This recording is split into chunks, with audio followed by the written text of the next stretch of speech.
Okay. Yeah. I think Derek's talking about how Frank Capra was a massive influence, and I guess how did it feel for you guys to be playing somewhat like a contemporary George and Mary from It's a Wonderful Life? Did you go back and watch these films? I did not. Did you? I did not, but we did do Christmas takes. Like, I had definitely I work, I know it's weird to take out of context, but I write myself messages before I go to sleep when I'm working on a role.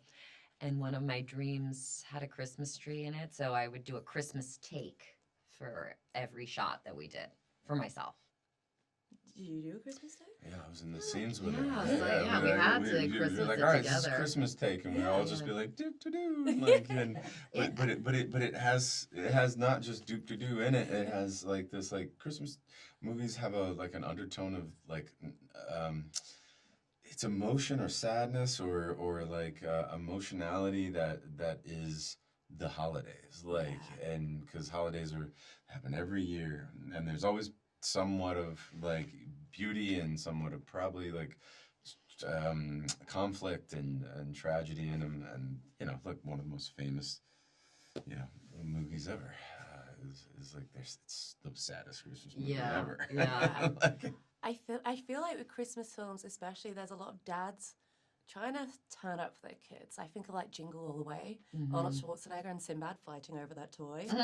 Or like, the Santa Claus with like Tim Allen and he becomes Santa Claus, and even like Die Hard, it's like he just wants to spend Christmas with his kids, and then Hans Gruber turns up. Right. So I guess like for you, Channing, as like, you're like a kind of girl dad as well, so you have to build a lovely rapport with your on-screen daughters, but also like kind of surrogate daughters, these kids. So I guess like how does that factor into how you wanted to do this performance of a guy who makes bad choices for the right reasons?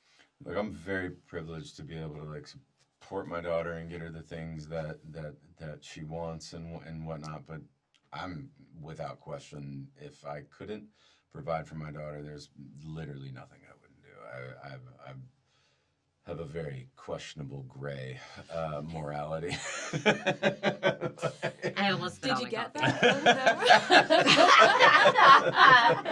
Like, everyone in here was just like, "Shut up, Chan," and I'm like, I just don't. I don't care about certain things. Yeah. But I know that's why I think Christmas and birthdays and whatnot, you just want to show up for these little things that you love so much, and that you want this to be the best day possible for them, and you're willing to do whatever, and like, yeah, and I think that's why they become these like really like mountains to climb, and like Jeff made so many bad decisions in trying to get just to that thing, and if he just realized that him being there was the gift and not the thing that he was giving her, which is hard to see their disappointment in their face that they didn't get the Nintendo 64, like, as millennials. We didn't get the Tickle Me Elmos, we didn't get the things that maybe we were like dreaming of. But later in life, you're making a long bet that they will look back on it and be like, but he was there and he did as much as he could, or she was there and they did as much as they possibly could. And that's a hard thing to do, is like watch. I truly, it breaks my heart because I know my parents couldn't give me the things like that I wanted so badly, but they did their best, and that's all you can really do as a parent. Absolutely. Kirsten Lee, I don't know, it really reminds me of my grandmother in a sense. I'm not religious, but she was a Catholic. And she's, for me, is like the best representation of organized religion. Same with my dad. Right. My dad's very Lutheran, but it just makes him like a really kind-centered person. And that community, especially because he's from Germany and living in LA, and like he like really like looks people in the eye. And he's very, like, he's always wanting a soul connection. Yeah. He's open and available for whatever that, so he also doesn't use religion in a negative way. And he loved me singing in the choir. He was like, Finally. This is his Finally. favorite role I've ever played. I have my little cross on. I'm singing. He's like just mental pictures. Finally. In his mind. He's Yeah, like, I did it. Well, I mean, again, it's like I compare that to like you played another Lee in Civil War. I know, it's weird that it was Weird. Lily.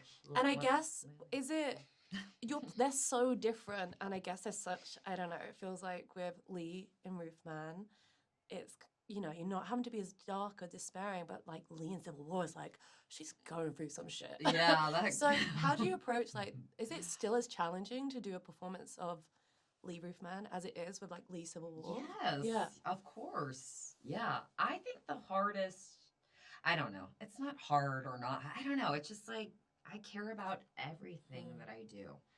So everything that I put into it it's meaningful for me. So this wasn't like easier at all. I almost think it